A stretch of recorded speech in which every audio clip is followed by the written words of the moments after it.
I was only asked, I think, 2 questions the entire time since I've got here. One of those questions was, how long are you going to preach tonight? Person has been escorted from the building, so you come back another time. No, I'm super excited about tonight. I will tell you that this is a night I look forward to all year long. One of the things that I mentioned even in the prayer a minute ago is that there are some families here tonight that will have 4 generations getting a chance to take communion together here in just a few moments. That's wonderful. On top of the fact that there are people literally from all over the world in here tonight, getting a chance to enjoy Jesus and this beautiful community that God brings to us. I want to read for you a text that maybe it comes to your mind when we gather around at Christmas time, and maybe it doesn't. If it doesn't, I hope maybe this will bring some special meaning to you over the next few minutes. This comes from Isaiah chapter 11. You will see all sorts of echoes and foreshadowing and all sorts of things coming together in the beauty of this text. Out of the stump of David's family will grow a shoot. Yes, a new branch bearing fruit from the old root. And the Spirit of the Lord will rest upon him, the Spirit of wisdom and understanding, the Spirit of counsel and might, the Spirit of knowledge and the fear of the Lord. He will delight in obeying the Lord. He will not judge by appearance, nor make a decision based on hearsay. He will give justice to the poor and make fair decisions for the exploited. Interestingly enough, that very word right there is the word meek. He will make fair decisions for the meek. He will bring justice to the meek. And I bring that up because I'm going to come back to that in just a moment. The earth will shake at the force of his word, and one breath from his mouth will destroy the wicked. He will wear righteousness like a belt and truth like an undergarment. In that day, the wolf and the lamb will live together. The leopard will lie down with the baby goat. The calf and the yearling will be safe with the lion, and a little child will lead them all. The cow will graze near the bear. The cub and the calf will lie down together. The lion will eat hay like a cow. The baby will play safely near the hole of a cobra. Let me just tell you, God had to have fixed everything, because the idea of me particularly going anywhere near a snake is terrifying. Something great's happening. Yes, a little child will put its hand in a nest of deadly snakes without harm. Nothing will hurt or destroy in all my holy mountain. For as the waters fill the sea, so the earth will be filled with people who know the Lord. In that day, the heir to David's throne will be a banner of salvation to all the world. The nations will rally to him, and the land where he lives will be a glorious place. This text is rich with all sorts of things, and you see this beautiful message because one of the things that's so interesting about the prophets, for those of us who've read some of the prophets weren't always the most liked guys. And one of the issues with the prophets was they were constantly speaking, it seemed like, to a generation of Israelites or to a generation of God's people that didn't really want to hear what God had to say. And so interestingly enough, when Isaiah comes onto the stage and begins to share all sorts of wonderful things, it almost seems a little different because we've not heard a prophet speak with this type of richness and goodness. I mean, they spoke about the beauty of God, but it seemed like it was a very harsh criticism of where the people of God were and where they had been. And yet in the midst of this, we hear this prophecy of a coming king who's going to make all things right, and we see a beautiful picture of what this final product will look like. But we begin with this stump in the midst of a completely barren land. Context is one of deep failure. The lineage of kings and generations of God's people whose dreams were snuffed out by their own sin and their desire to play politics with the world. This once holy people seemed to have no hope sitting in front of them, but God He is not distant. He is not forgetful. And there is this faint sign of life that sprouts out of a dead tree. Something that is physiologically impossible, scientifically impossible, and God brings life. Brings a tender young sprout out of death. A vulnerable baby plant has been gifted to God's people. And it is the Spirit of the Lord who rests upon him, this life-giving force, bringing power and energy and boldness and a sustainability for all eternity. It's only the Spirit of the Lord that can do this, can bring about this possibility. The entirety of creation will have this new agent of hope. And you hear this echo going all the way back to Genesis chapter 1, when the Spirit of the Lord hovers over the waters or hovers over the chaos and begins to order things the way that God would want them. And as the Spirit of the Lord is breathed into Adam, he all of a sudden now is living.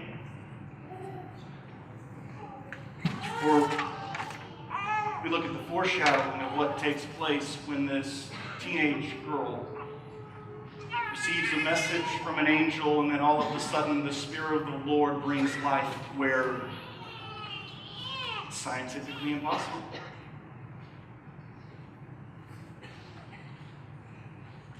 So here is this life-giving foundation that we place all of our hope in and all of our faith in, because we see something that goes beyond anything that we can possibly explain, and it becomes something much like what we see in Hebrews, where it's like we can't actually see what's going on, but one day we will, and we have faith in the here and now that Christ is King and God is taking back his creation. And you look at the character of this coming King. This sprout will become the world's Savior and the perfect ruler for all eternity. He will reverently and humbly discern what is right, what is just, what is peaceful, what is life-giving, and those who have suffered will be healed. Hear me tonight, for those of you who are suffering, you will find complete healing. Those who have lived without will experience God's divine richness. Those who have been overrun by a world of oppression and hostility will see justice done on their behalf. And what makes this beautiful King capable of judging, and this is an important conversation for those of us, especially in our world today. What makes God capable of judging is the fact that he can make it right. I think a lot of times we confuse where our place is when it comes to judging. Yes, many times we can take a step back and we go, you know what? That's wrong and this is right. Yes, but I can't make what's wrong right. He can. And that's what makes him the beautiful and perfect judge. And it's the reason why those of us with a faith in the King do not fear Judgment Day, because we know it will be restored beautifully, redemptively.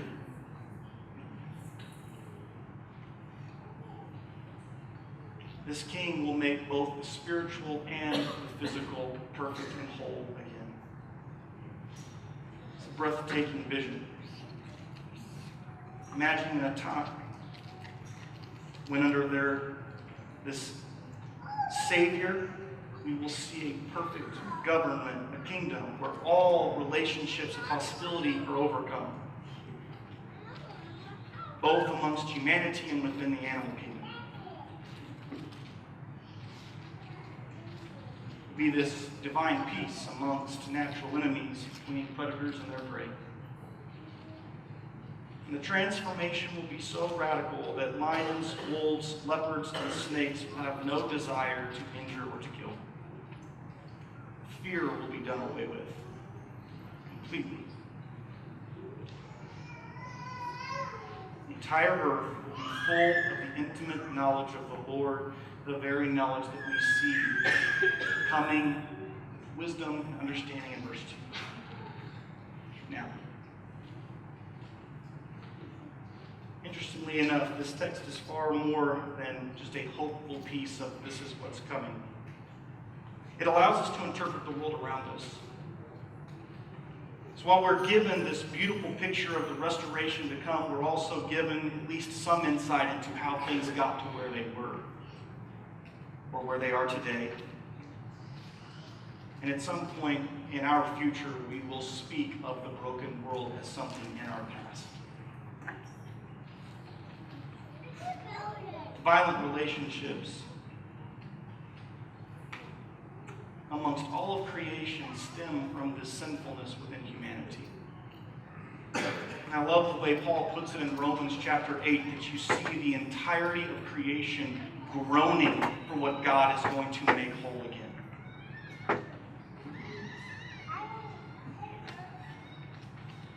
Humanity violated God's order, and this ripple effect has had an unknown amount of effect upon creation. And yet God's going to make it right. And the craziest thing to this point is, for most of us in this room who are believers, I have said nothing profound yet. To be honest with you, you may walk out here tonight and say, you didn't really say anything profound anyways. But I'm going to try to say something profound here in just a second.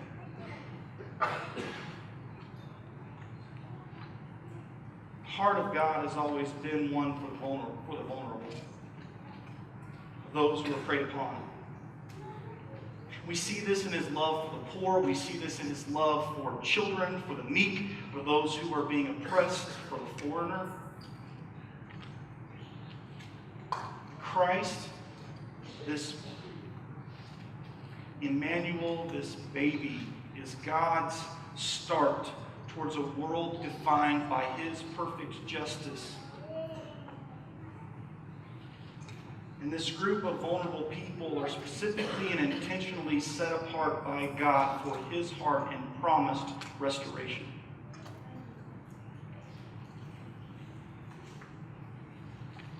So we join with creation longing for the return of Jesus.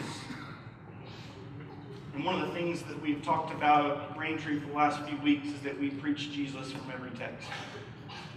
That all of creation has been pointing towards Jesus since Genesis chapter 3, that Scripture has been pushing us towards Jesus. And then when we get to Jesus and we begin to see his life and we see who he has been and everything that he is about for the world, now we can look back upon things and go, okay, that's where God's been working. With a beautiful vision of where Jesus is going to take us in the future.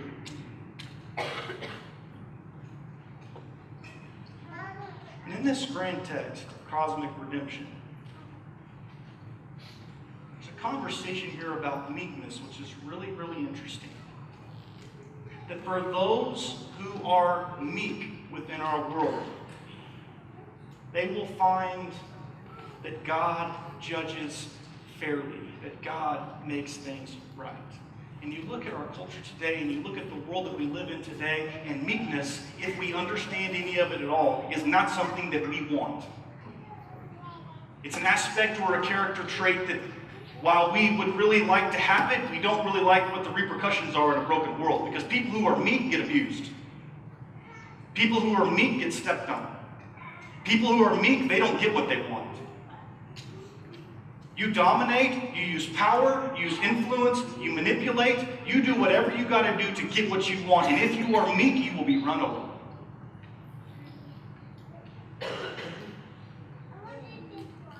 And then you hear this echo going back to Jesus' beautiful and most lengthy teaching that we have, and it is the meek who inherit the earth. The perfect earth that will be restored, it is the meek who will inherit that.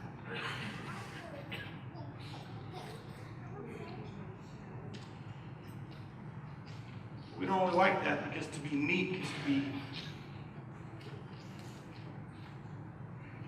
well, if we understand it at all, it's to be calm and soft-spoken, gentle and patient, submissive, which is a word that's very difficult in our culture today. Not violent, not forceful, not argumentative. It means we live benevolently and in long-suffering. You can see why that's not something we champion in our culture. In fact, interestingly enough, If you spend too much time looking at our culture today, I think we literally work towards the opposite of being meek. And I want to talk about this for a second because I want you to see something in this text that I think is huge for us, because we live in a culture today, and I think you've seen this, especially during a year when we've had such a heated debate about who should be the leader of this country. We have a society that's on edge where it seems like people walk around looking for conflict. Where we have a society of people where it seems like we're looking for a confrontation. We're honestly looking in some places almost like we want to be offended. Say something I don't agree with and I'll hit you back. This is our world. This is our country right now. Whether it's on social media or in local communities, even amongst Christians. It's like we're looking for somebody to say something we disagree with so we can come right back at it. And you've seen it. Look at the brutality that we see on the news constantly. Or just to be honest, if you're from a place like Lubbock, there's a church on every corner. You can get mad anytime you want, go to church somewhere else.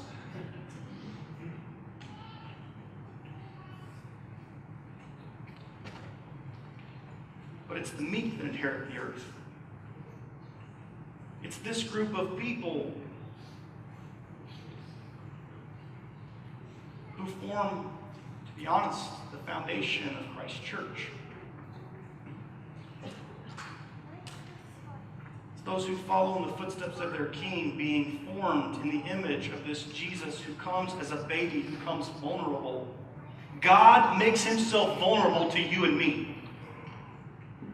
And when we abused him, he responded in love.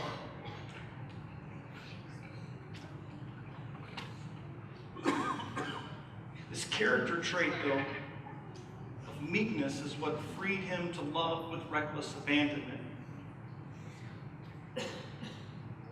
Taught him how to respond to others, and you can love the poor, the vulnerable, the oppressed, the broken, the sinful, and the foreigner when we've been emptied of our drive for control and power, and we allow Christ to form in us a meekness, a submissiveness to the will of God, a calmness, a kindness, a gentleness. I don't have to fight to let my convictions be visible for the world to see.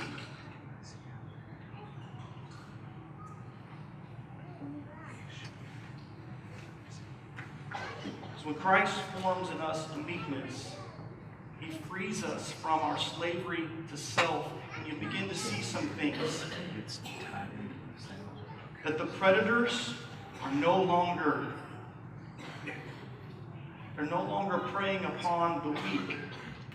They graze with the weak, and everyone has been elevated to the very same restored, redemptive place. And if there is a message for the church to live out in a holiday season like this, it is not just to preach about a Christ who came and was meek while he was here. It is for the church to say, Christ, form a meekness in me so that I might be humble and kind and gentle.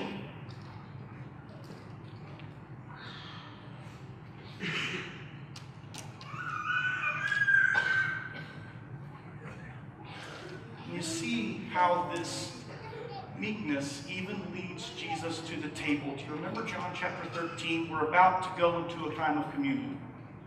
So the folks who are serving, you can go ahead and go to the back and you can begin to prep for this. But I want you to hear something. Look at the way in which Jesus even goes to communion when he institutes the Lord's Supper. He knew who he was, John tells us. He knew where he was going. He knew that God had given him all the power in the entire world. So what does he do? He gets up, he grabs a towel, and he washes feet.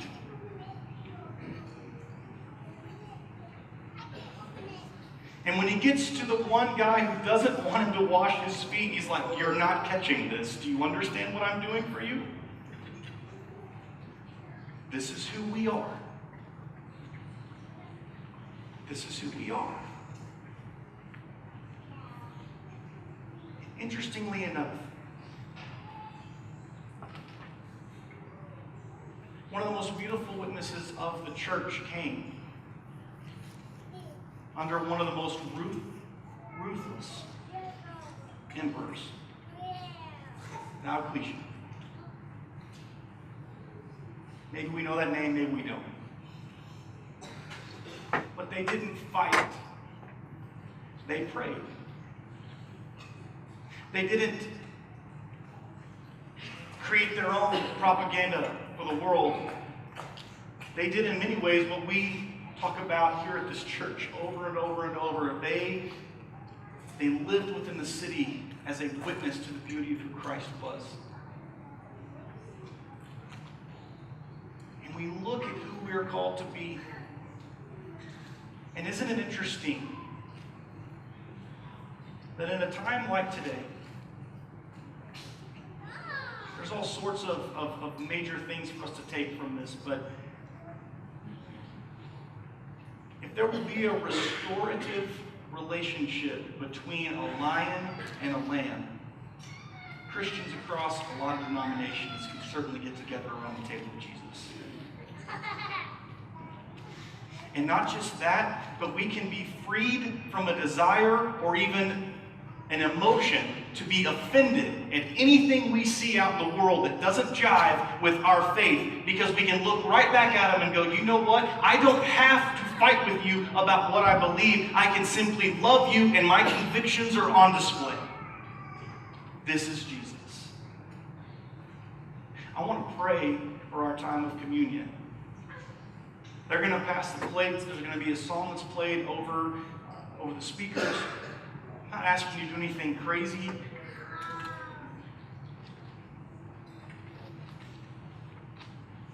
Say something peaceful to your neighbor. Even if it's just, may the peace of Christ be with you. So that this meal is more than just me and God hanging out together. This is the people of God, bearing witness to a Christ who bridges all divisions. Let me pray. Father, we love you for who you are.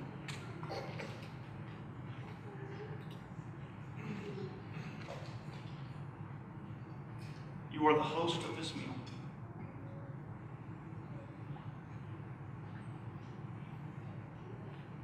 And it is an honor to dine with you. I pray that you form in us, God, the volume. You got it down. Okay. an experience, an emotion where it is an honor to dine with each other. Your gentleness and kindness would be our witness to the world. That we would make ourselves vulnerable, as scary as that is, to the rest of the world, so that we might show a love that has been freed from a desire to retaliate and a desire to hit back.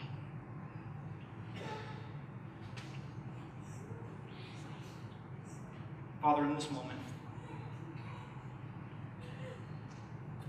make it beautifully obvious that you are Emmanuel, our God with us. In your Son's holy name I pray.